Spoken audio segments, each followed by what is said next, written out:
Alright, back for round two. Everything's been cleaned up, so looks like our flow between the two injectors is pretty good. So the injectors are both in good shape, and the rail doesn't seem to bias too heavily one way to one cylinder or the other.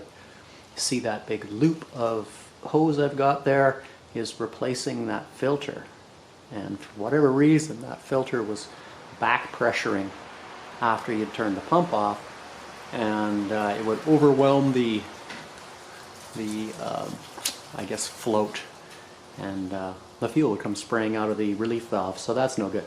So we've replaced it with a single piece of hose, and it should be okay. Now for the next set of runs here, two things are different. One is I'm going to start using a little bit of, I've got some fuel injector cleaner. I'm going to mix that with some of the solvent, put that through. And the other thing is that we're going to run 11,000 RPM. The bike red lines at 10, the tach goes to 12. So I think we'll run it at 11,000 RPM. And just see if it'll do it, if it changes how the pump works, if it changes the bias in the injectors, if one side, or the fuel rail I mean, so if one side is getting more fuel than the other, maybe under those extreme conditions we'll see it. One thing for sure, I'm going to have to man the fuel pump, the fuel tank that is, and because it's going to run down quick. It was running down quick at 5,500, so at 11,000 it's going to be pretty screaming. Alright, here we go. Here we go, eh? Alright, here we go.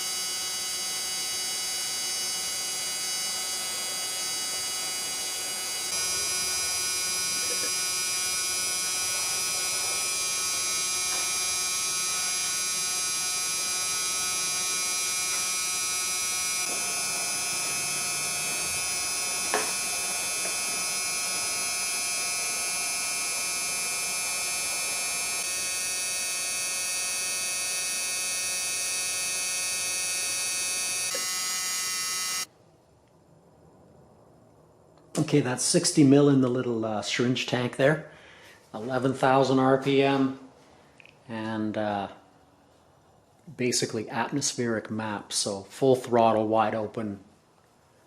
And the engine's gulping air as fast as I can, so what would be, how much fuel would we flow? Start now.